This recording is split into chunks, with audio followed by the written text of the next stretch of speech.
We all go there, on average 4 to 5 times a day, and yet not everyone is equal with regards to toilets. In developed countries, they're everywhere, and they use vast quantities of water. But that water is drinking water. It has been collected, purified, and transported at great expense. The wastage of such a precious resource seems unacceptable in this day and age. In Europe, they are the one who invented the flush toilet, but they are not changing anything. I think it's time to reinvent its toilet.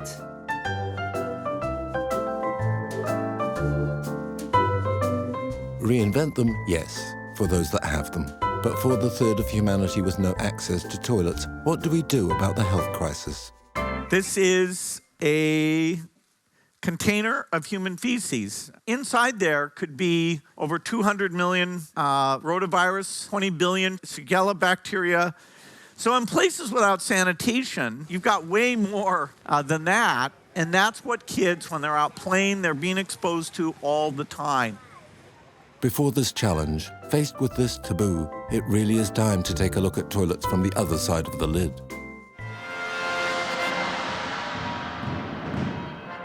In Roman cities, public toilets were a convivial space where the users took advantage of the moment for a chat. This innovation ended there. In the Middle Ages, there was a complete break from this Roman influence. In Europe, up until the end of the 19th century, it wasn't uncommon for people to relieve themselves in public. In private, the bourgeoisie and nobles used chamber pots, either directly or through chairs with holes. The contents of the pots ended up in the street outside, sometimes along with a warning cry. Mrs. Angela Lee looks after the Gladstone Pottery Museum in England. In this ancient ceramic factory were made a good number of the chamber pots of Great Britain.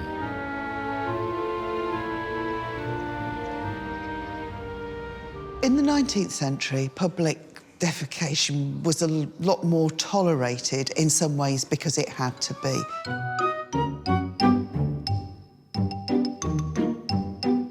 Cummings is the first person to have patented a toilet, but he wasn't really the inventor of the toilet because his design wasn't very successful. These first water closets, patented in 1770, were a sketch version of the modern toilet. The man who successfully invented a toilet, more like we know today, is Brahma. This is a Brahma closet, and it flushes by lifting a handle which opens and closes a flap to get rid of your waste, and that would stop the smells. Dirty water was poured into a river. In London, it ended up in the Thames. The Houses of Parliament are right by the Thames, so they were the people who were getting some of the worst stink smell, so bad they were going to leave. But they could do something about it, and what they decided to do was get the engineer Joseph Bazalgette to build huge sewers alongside the Thames to take the waste further away.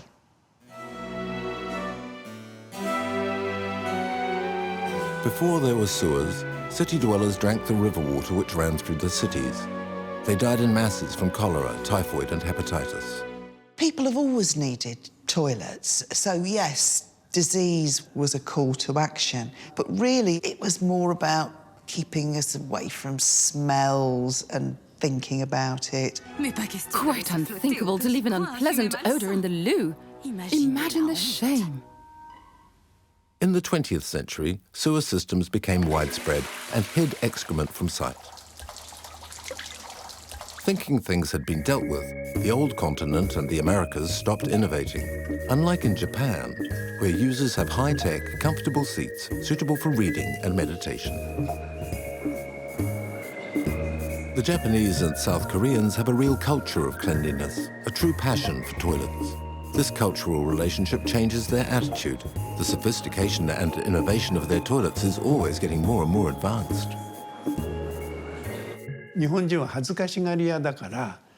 The Japanese are modest, especially the women. They don't want the noise to be heard when they pee or anything else, so otohime toilets were invented which mask the sound of peeing. Thanks to this system, no noise can be heard and water is economized.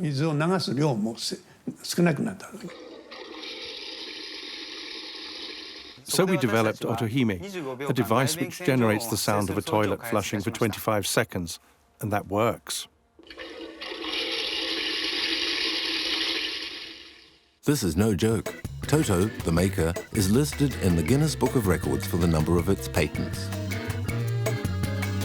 Its star product is the washlet, developed in 1980. Adapted to different practices around the world, the seat has a jet of water for cleaning. I think the Toto washlet could do well in Europe. It's very agreeable to have this little fountain playing on your bottom. Almost unknown to Westerners, the washlets, or toilets with a cleaning jet, are a real technological advance which increases hygiene. The Research and Development Department at Toto imagines and tests new solutions ceaselessly. An anti-adhesive coating, always clean, powerful and efficient evacuation, remote control piloting, numerous options are available.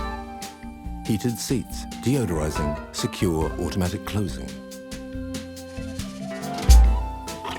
Although water in Japan is nowadays abundant, it is already lacking in temperate countries where Toto sells its toilets. In any case, water treatment constantly increases in price. We have to economize. Before 1960, our toilets consumed 20 litres of water. Since then, technology has improved, and nowadays they use just 3.8 litres.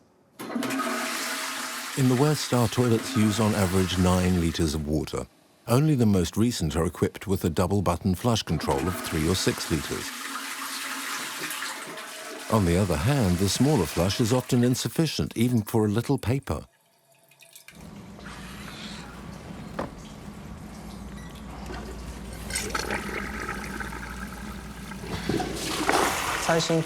Our latest toilets succeed in saving water thanks to a tornado flush, which cleans everywhere. Contrary to what people think, it's not the amount of water used which is essential, but the way in which it is used. Thanks to this system, we can evacuate all kinds of materials with very little water.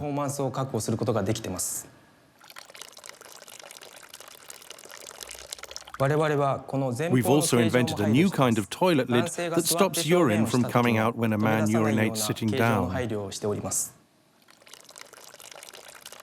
In the land of the rising sun, a lot of men make an effort to urinate sitting down so as not to spray the lid and around it. Urine and excrement contain precious information about our state of health. Renaissance doctors knew this very well, and the examination of stool and urine was their main means of diagnosis. 10 years ago, Toto directed its research towards medical assistance. Some models analyze urine and aim at assisting senior citizens preoccupied by their state of health. Others are capable of detecting pregnancy and to give information on the female menstrual cycle.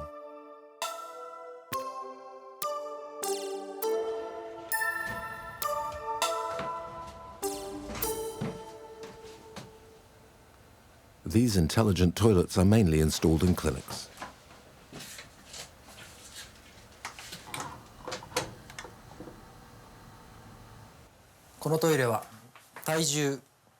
This toilet can measure your weight, evaluate arterial pressure and the glucose levels in urine. Then show all this on a computer. I'll give you a demonstration with test urine.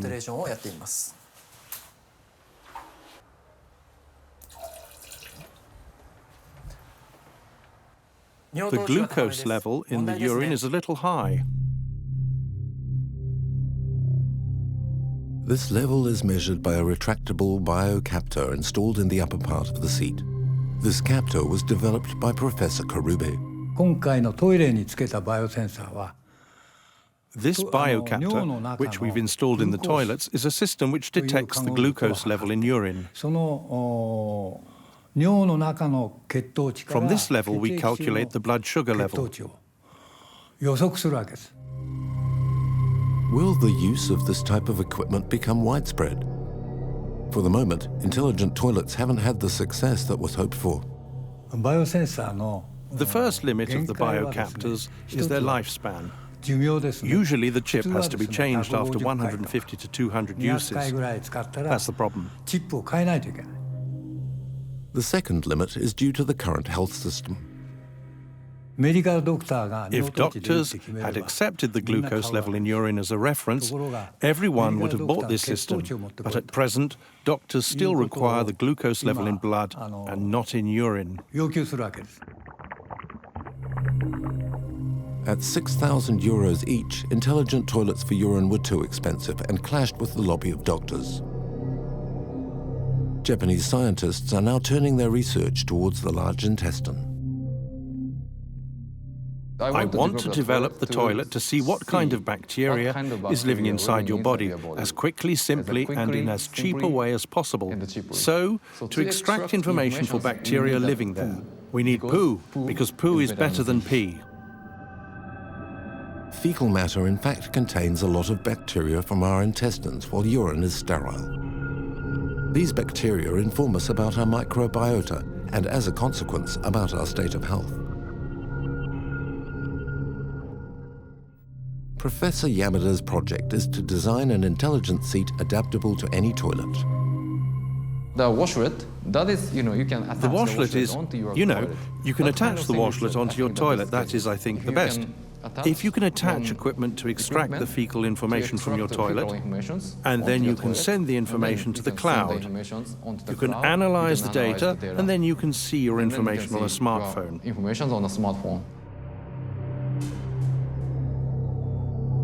The close links between microbiota and health are starting to be established. Colorectal cancer, diabetes, obesity, and also Alzheimer's cause anomalies which are found in stool. Nowadays, some can be detected, and research is being actively pursued to detect other organic changes at an early stage, which would increase the chances of cure markedly. If you can do this in a toilet, you don't have to go to the hospital, and you don't have to send your poo to the company. Because they can recognize your profile from your toilet. Then they say, yeah, you should take this drug. Yes, you should take this drug, or the supermarket says, yes, you should eat this food because of your profile saying you should eat this. That kind of feature will come, I'm sure.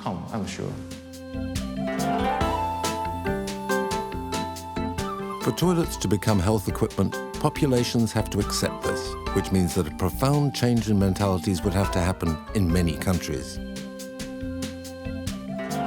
In Japan, where toilets are the object of a cult, this has been happening for a long time.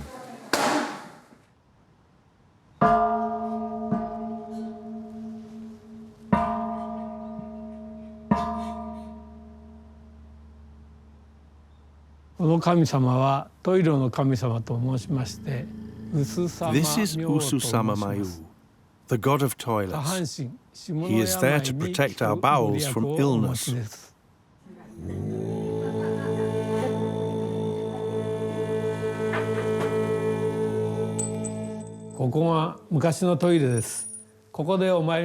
This is an ancient Japanese toilet, and people make a wish by putting a coin here.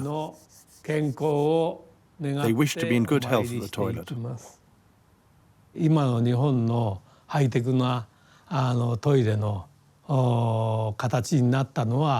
It is because the god of toilets is always at our side that the Japanese have developed high-tech toilets. Undergarments are marked to prove they are under the protection of the god Mayu.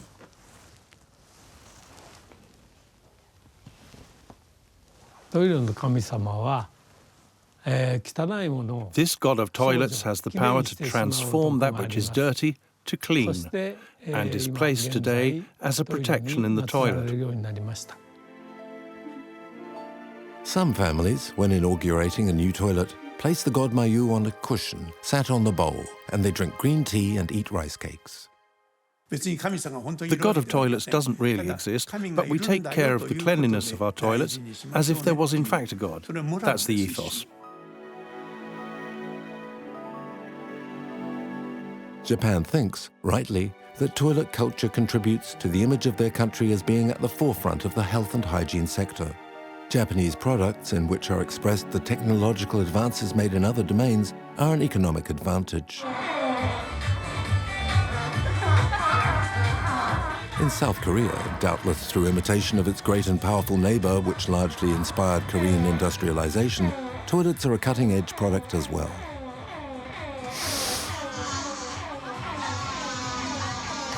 In Korea or Japan, I think we have really good technologies. They have like a good thinking of the poops or toilets. So we don't have really like a bad minds of that. In Korea, we have like a theme parks of the poop concept. The couples, they think it's really romantic place. In Seoul, which in Bloomberg Agency's ratings occupies the envied spot of the most innovative city in the world, the interest of youth for toilets is clear in hip cafes and plain to see in the streets. The residence of Saim Jae-duk, ex-mayor of Suwon, a town close to Seoul, is built in the shape of a giant white toilet with shiningly white polished ceramic.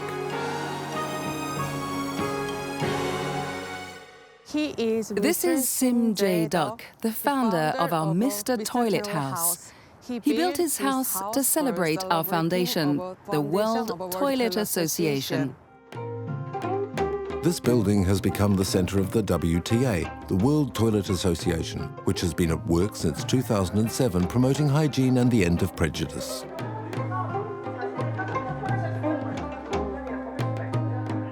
European people think that toilet is only toilet, but Korean and Japanese people consider it as a cultural space. For example, the Korean and Japanese people enter into the house, they remove their shoes. And also, when enter into the toilet, they need another slippers to use that.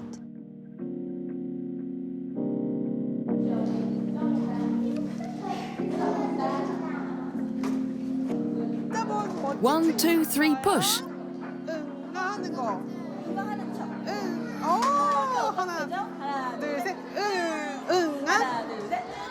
The education of the toilet begins earlier in Korea and Japan. For example, in 3 or 4 ages, it can create toilet culture.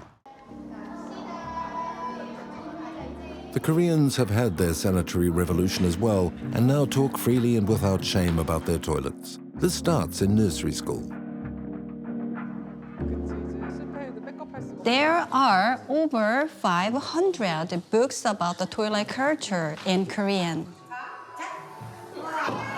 Mr. Shim Jae-duk was born in the outdoor toilet of his grandmother's house, and he used to be called 개똥이, literally means doggy poop, when he was a child.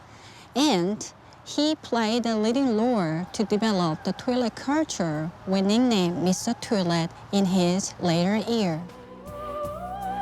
Starting from Japan, passing through South Korea, the cultural and technological toilet revolution reached Singapore several decades ago.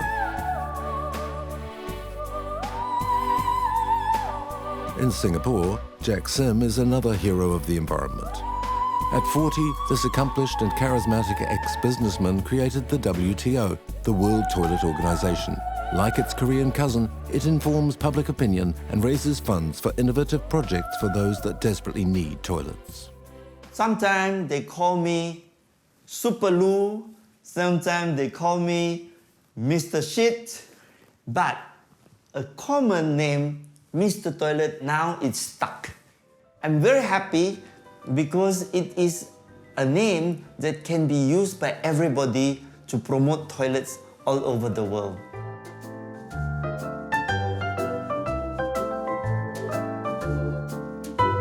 Jack Sim is crusading to open minds to the subject.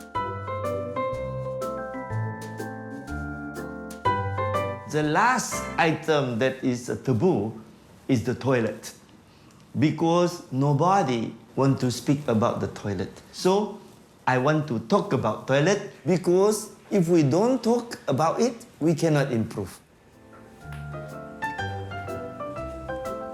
Jack Sim likes to put himself on stage for the cause.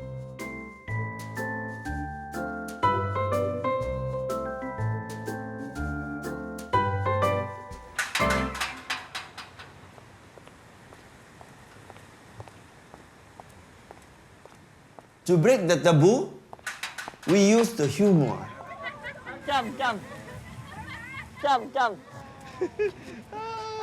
The media love it. And then the media wrote so much about toilets, a funny subject which make people laugh, to a subject that people listen. Because when they laugh, they listen. Jack Sims' clowning, his cheek and offbeat humor now offer him a global audience.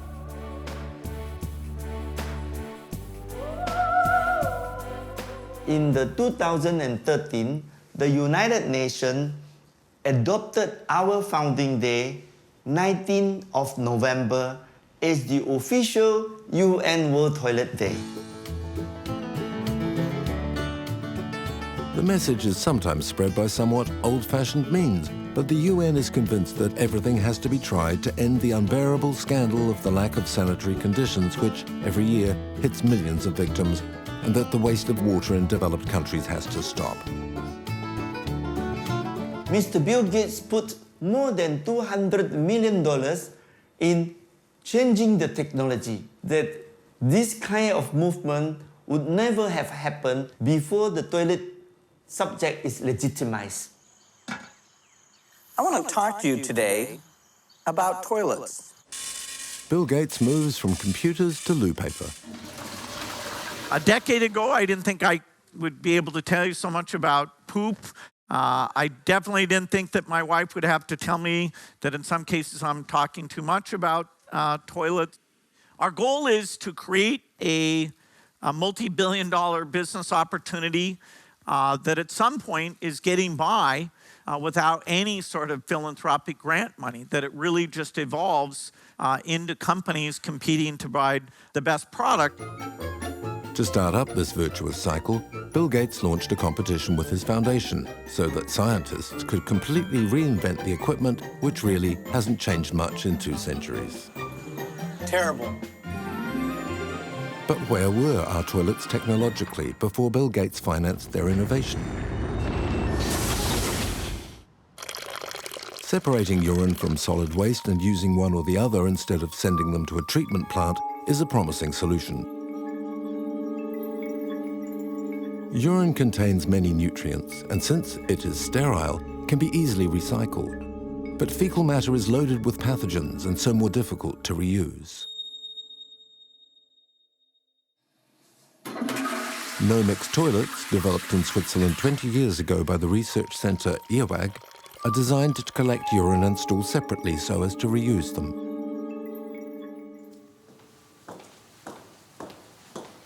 NoMix toilets are a new generation of toilets where the liquids are separated from the solids. All toilets in this modern building are NoMix toilets. As soon as you sit down, a valve opens here in the middle, and the urine now drains off to a storage tank in the cellar of the building. As soon as you stand up, the valve closes, and the urine remains concentrated in the tank. You can now flush quite normally. In numerous cultures around the world, men urinate standing. But in Northern Europe, it's not unusual for men to urinate sitting. For the moment, NoMix toilets are only found in northern countries.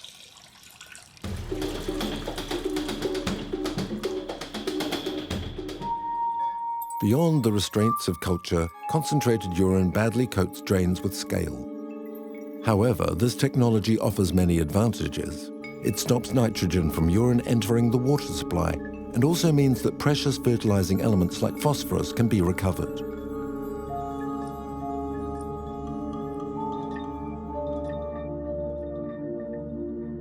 An organic fertilizer made from recovered urine is sold in Switzerland and Germany. In France, some vineyards are testing fertilizer made from human urine. But there again, there are restraints to the reuse of urine. Although it is quite sterile, it may contain medicine residue.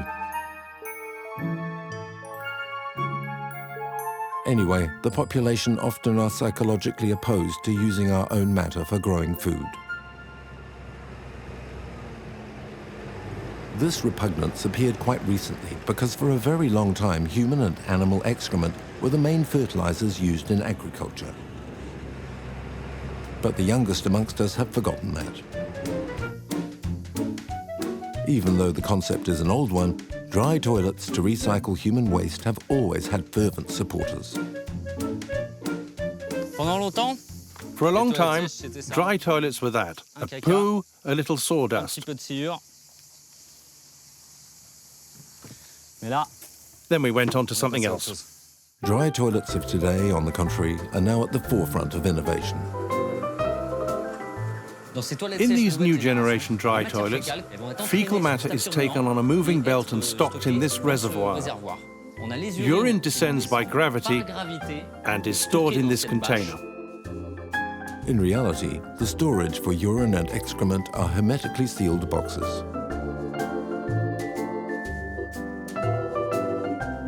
A powerful ventilation system renews the air and removes the smells which used to haunt old dry toilets.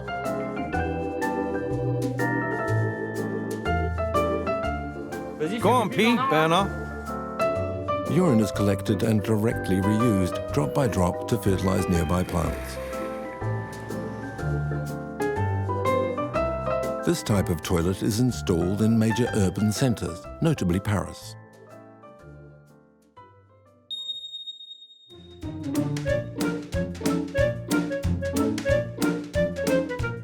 These toilets are now common in collective spaces, concert halls, ski stations, sports complexes.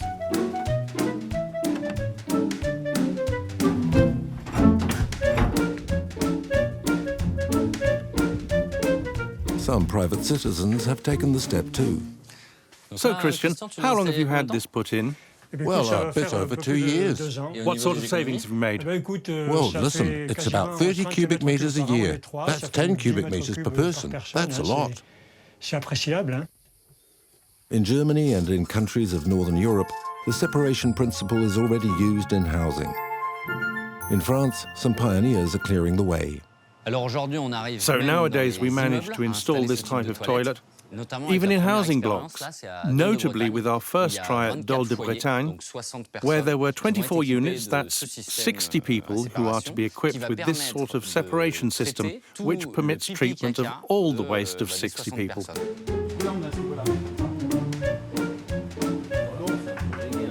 In terms of Dol de Bretagne, it's public housing management in charge of the project.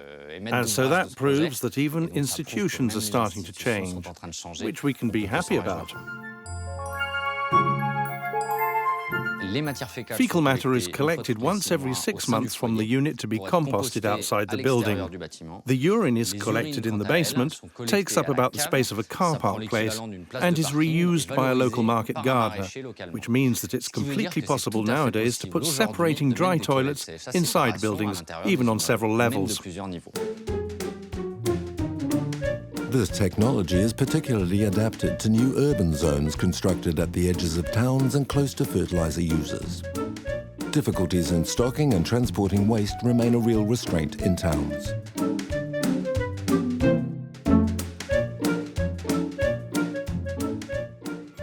Water saving and reuse on site of products recovered are the themes which current research is investigating.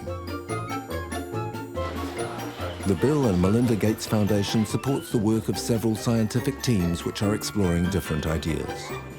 Notably, solutions for urban zones are being studied, which don't have sewers at all, and where basic infrastructure is defective or even completely absent. In England, the team of Angela Parker from Cranfield University have developed toilets that are totally autonomous, function without water, and produce their own energy with our waste. The nanomembrane toilet has a rotating bowl which acts as a flush, which keeps odours trapped within the toilet and stops them from spreading.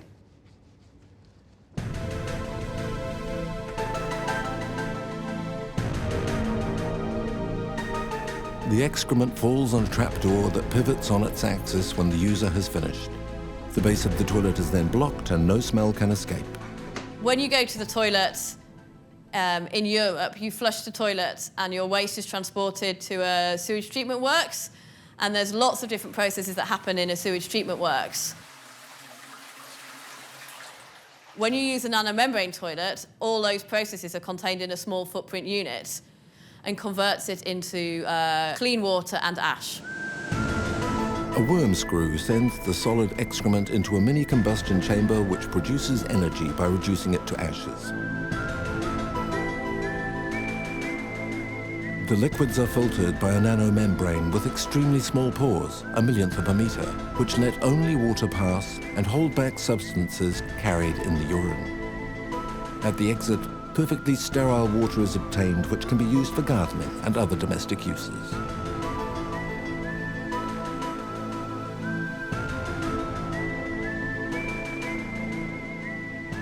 So the toilet is designed to work in low-income cities where there are no sewers, so it needs to work without access to water or electricity because those are often scarce in those areas. And the only thing the user has to do is open and close the lid and empty the water and the ash.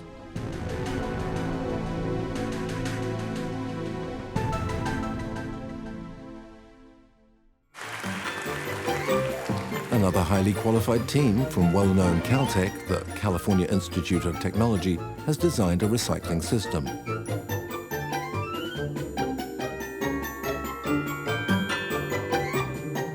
A French startup has developed the Caltech technology to industrialize and commercialize ecological toilets that are water autonomous. I'm going to present to you autonomous toilets which don't use water and, on the contrary, produce water from urine. There are no chemical byproducts. All excrement is recycled on site.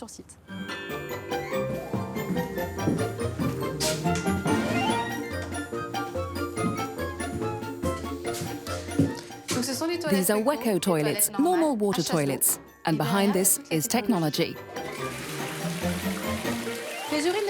The urine and excrement come to this septic tank, where they're biologically treated, which allows the decomposition, reduction and digestion of solid waste.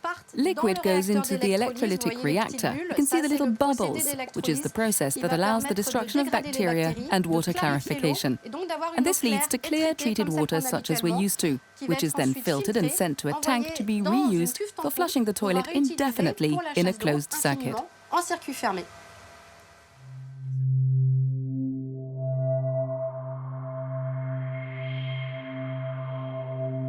Like in swimming pools, electrolysis creates chlorine by combining wastewater, salt, and electricity. This chemical reaction produces clear and sterile water which can be reused indefinitely. Finally, fecal matter can be recovered at the bottom of the tank to be transformed to compost or energy.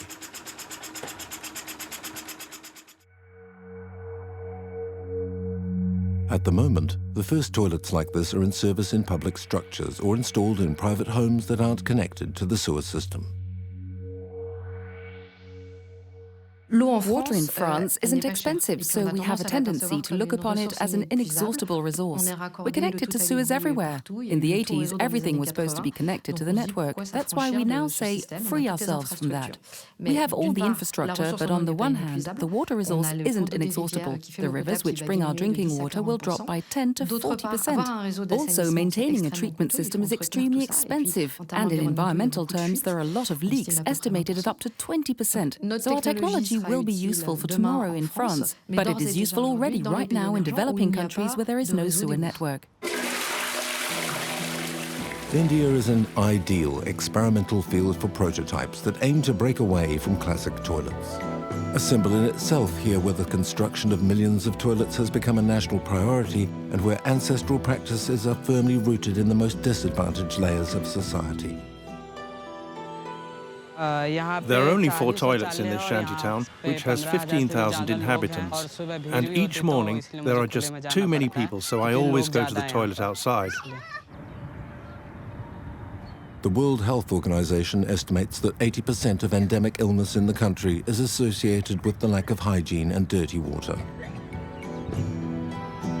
At present, 800 million Indians have no access to toilets.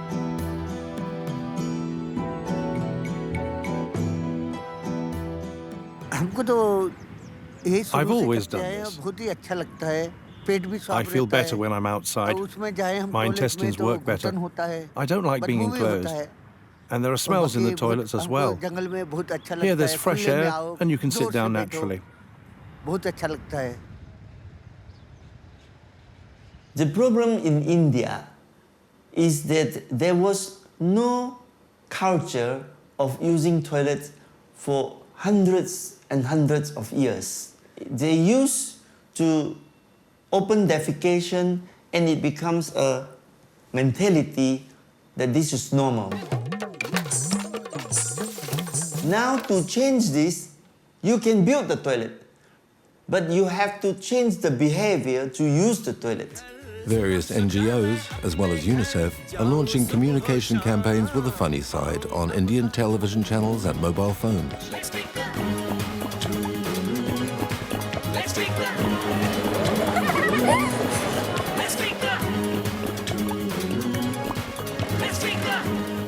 One of the great unfinished goals of Gandhi was to end the practice of going to the toilet in the open air.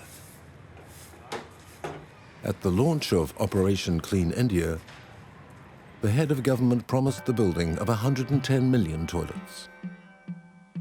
Still today, our mothers and sisters have to go outside to relieve themselves. Is that dignity for women?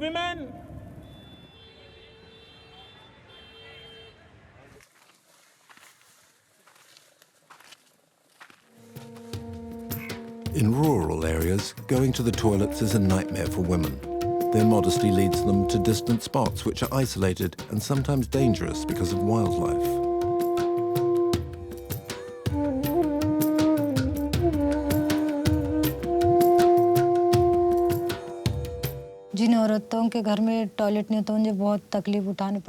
Women who don't have toilets in their houses have a lot of trouble.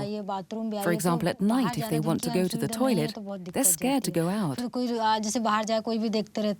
Outside, a lot of women get attacked, often by men, so it's very dangerous. When there are toilets at home, there's no need to go out, and we're safe. At the start of her marriage, Anita didn't have a toilet. Putting one in was expensive and very badly looked upon in the neighborhood. A deeply rooted belief in India is that toilets are a dirty and impure place that offend the divinities that watch over the household.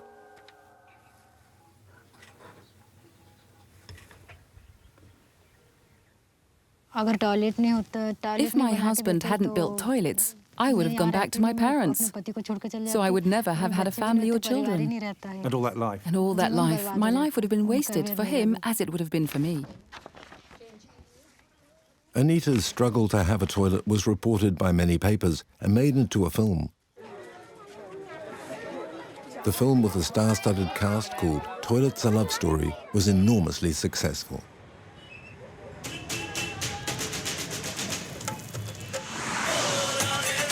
बीवी पास चाहिए तो घर में संडास चाहिए आशिकों ने तो आशिकी के लिए ताजमहल बना दिया. It brought in 2.16 billion rupees at the box office, which is more than 28 million euros. And more importantly, it had a big effect on ordinary people, especially with women who identified with Anita's character.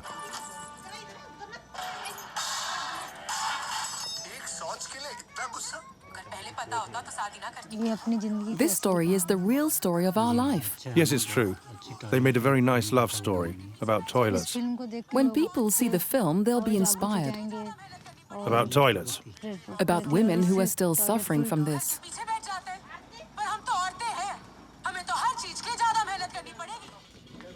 The neighbors always thought I was a strange woman who went back to her parents because of the toilets. And when I came back after making my husband build a toilet, the neighbors said, if she could do that, we can do it too. And little by little, all the village had toilets.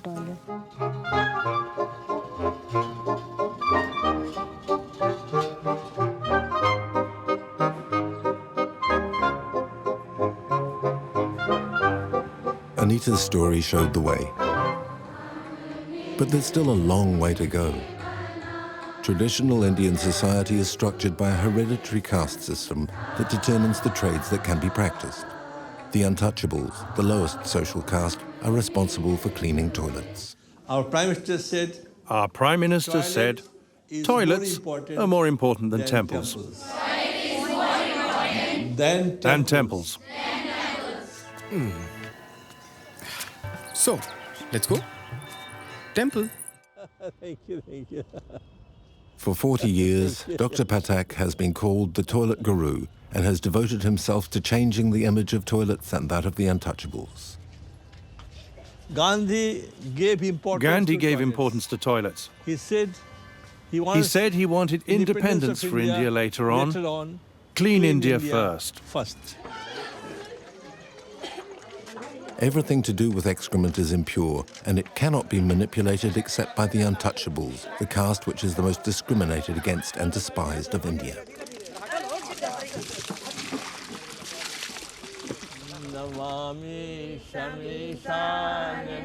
Today, his NGO reclassifies the Untouchables, giving them back their dignity.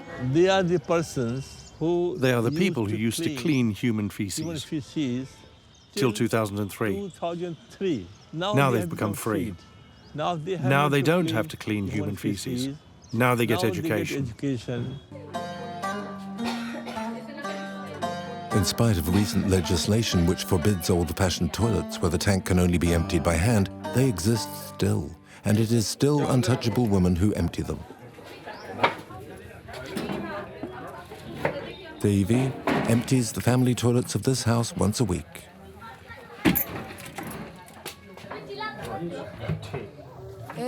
I've done this job since I was very little. I was only this tall when I started. Each tank only brings in a few cents. Sometimes the mistress of the house, with the tips of her fingers, offers a snack. I always keep my distance. The Untouchables have no right to go to the temple, nor, worst of all, the right to use the public baths. So this system or this practice... This system and this practice continued for 5,000 years, till the British came to India. British came to India.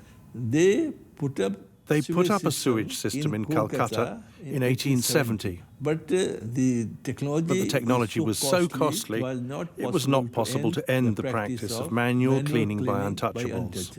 I had to find a solution to the technological problem and also the social problem. Several decades back, Dr. Patak imagined and developed revolutionary toilets. Simple, inexpensive, and which didn't need to be connected to a sewer network. There are two pits. One is used at a time. When the first one is full, switch over to the other one.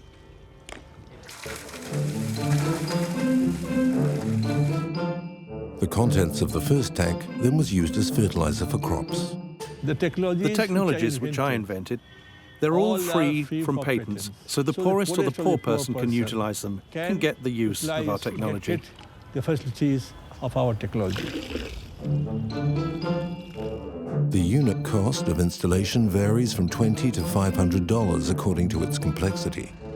The most developed produced by fermentation in a cylinder, enough biogas for a household's needs.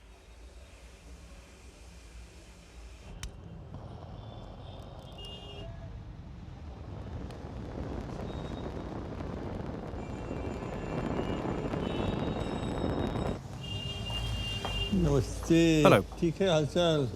Dr. Patak tirelessly promotes the construction of public toilets accessible to all. The first public toilet was opened in 1974. People used to joke. And people used to joke. Who will pay for the use of toilets? But now 20 million use them every day.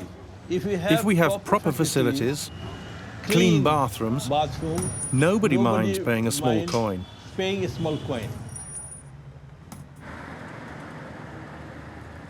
Sulabh, the NGO founded by Dr. Patak, manages around 10,000 public toilets. 20 million units have already been built, either by the Indian state or private organizations.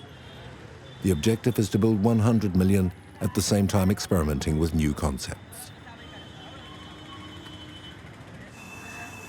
This is the e-toilet app. People can easily find where the nearby e-toilets are. And also the devotees can upkeep and maintain the e-toilets through this app.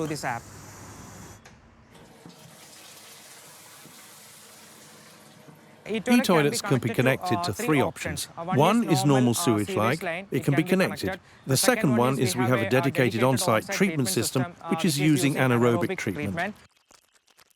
As its name indicates, anaerobic treatment takes place without oxygen, like that which happens in a living digestive tube when it decomposes food. And the third one is we're in the pilot stage of integrating a Caltech reactor to the e-toilet for recycling of water with the help of the Bill and Melinda Gates Foundation.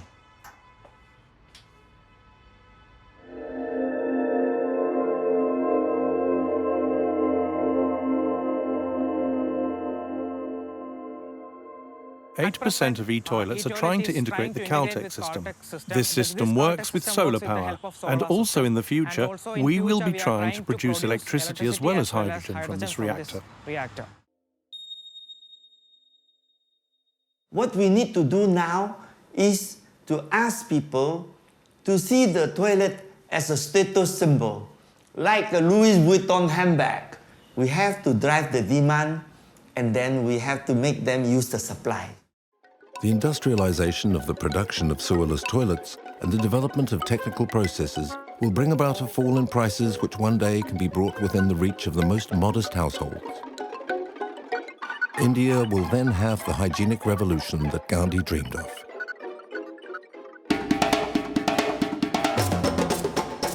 Some regions of Africa lack both water and the necessary infrastructure for treating waste.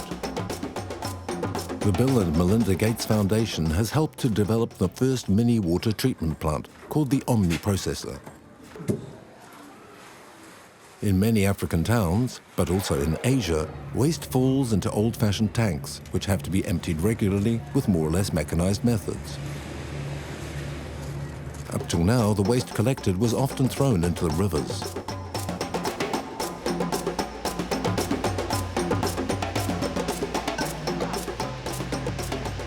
Installing an Omni Processor treats and converts the waste from 100,000 toilets in Dakar, Senegal.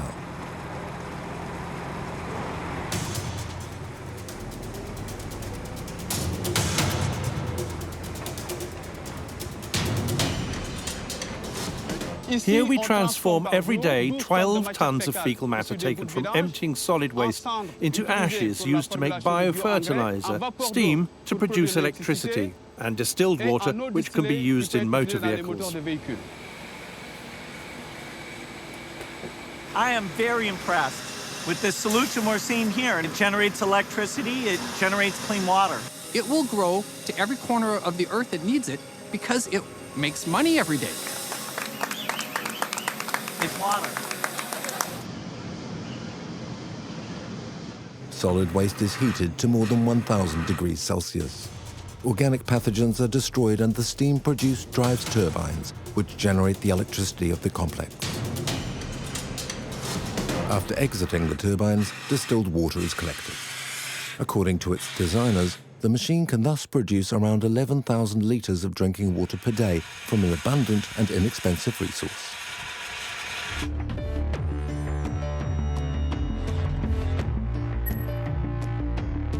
Please, humans first. The toilet revolution is happening. Technical processes keep improving and industrialists can see there is money to be made in a sector that is freeing itself from the preconceived ideas that stopped its development. And we're just trying to work out which company has the best skills that match what the nanomembrane toilet needs. So I'm very confident that in the future the nanomembrane toilet will be able to be manufactured in its millions and deliver safe sanitation to the people that need it the most. The UN Sustainable Development Programme has as an objective guaranteed access to toilets for all by 2030. I'm very optimistic that by 2030, India will have no more open defecation. China will have all flush toilets with good treatment. Africa has high priority on toilets, and all of European funding will help this change. Jack Sims' WTO is raising more and more funds to finance ambitious projects. Research is moving ahead in every direction. Scientists actually didn't understand exactly what it was that made toilets smell bad. Women need to deal with the subject of toilets because toilet education for children is transmitted mainly by women all around the world. And I hope that thanks to that education and training, we'll end the taboo. Anita has been seduced by modern toilets. Wow! Nowadays, with new generations and the change in mentalities, new technologies, we'd like everyone to go to the toilet organically, okay? And Dr. Patak has produced a Bollywood clip for Toilets for All.